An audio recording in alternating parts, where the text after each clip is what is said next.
જય શ્રી રાધે કૃષ્ણ મિત્રો, આ દિવ્ય અને આધ્યાત્મિક યાત્રામાં તમારું હાર્દિક સ્વાગત છે. હે કૃષ્ણ, આજે જે પણ ભક્ત આ વાણી સાંભળી રહ્યા છે તેમના જીવનમાં સુખ, શાંતિ અને તમારી કૃપા હંમેશા બની રહે. તો મિત્રો, ચાલો હવે શ્રી કૃષ્ણના અમૃત સમાન ઉપદેશોને સાંભળીએ. શ્રી કૃષ્ણ કહે છે, તમે સૂતા પહેલા બધાને માફ કરી દો. હું સવાર થતા પહેલા તમને માફ કરી દઈશ. જો જીવનમાં હંમેશા ખુશ રહેવું હોય તો બે વાતો હંમેશા યાદ રાખજો. એક, જે ગમે છે તેને મેળવી લો, અને બીજું, જે મળ્યું છે તેને ગમવાનું શીખી લો.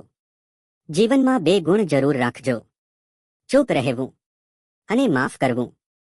કારણ કે ચૂપ રહેવા જેટલો સારો જવાબ બીજો નથી, અને માફી જેટલી મોટી સજા બીજી નથી. ક્યારે આ ત્રણ લોકોને ભૂલશો નહીં: મુશ્કેલીમાં સાથ આપનારને, મુશ્કેલીમાં સાથ છોડી દેનારને અને મુશ્કેલીમાં નાખનારને. તમારું દુઃખ દરેકને ન કહો, કારણ કે દરેકના ઘરમાં મલમ નથી હોતું, પણ મીઠું તો બધાના ઘરમાં હોય છે. એક વાત હંમેશા યાદ રાખજો: સૌથી વધારે અપમાન પોતાના પ્રિય લોકો પાસેથી જ મળે છે. તમે દિલથી સારા છો, પણ દુનિયા દિમાગથી ચાલે છે. કોઈ માટે રડવાથી શું ફાયદો? જે તમારો પ્રેમ નથી સમજી શકતો તે તમારું દુઃખ શું સમજશે? જીવનમાં બે લોકો ખૂબ દુઃખ આપે છે. એક, જેને પ્રેમ ન હોય છતાં તેની સાથે રહેવું પડે. બીજું, જેને હદથી વધારે પ્રેમ હોય છતાં તેની વગર રહેવું પડે. કોઈ માટે એટલા પણ ન ઝૂકો કે એક દિવસ એ જ વ્યક્તિ તમને ઊભા કરવાથી ઇનકાર કરી દે.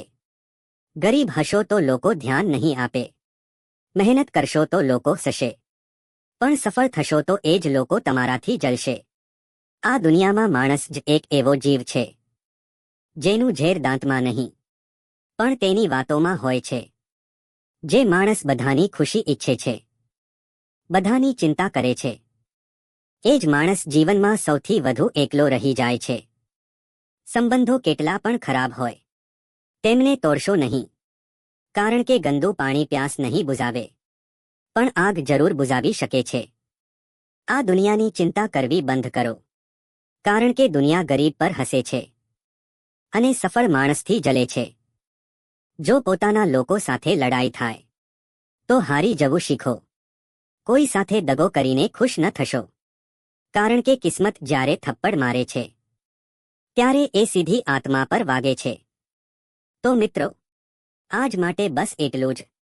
જો આ વાણીએ તમારા દિલને સ્પર્શ્યું હોય તો વિડિયો લાઈક કરો અને કોમેન્ટમાં જરૂર લખો: જય શ્રી રાધે કૃષ્ણ.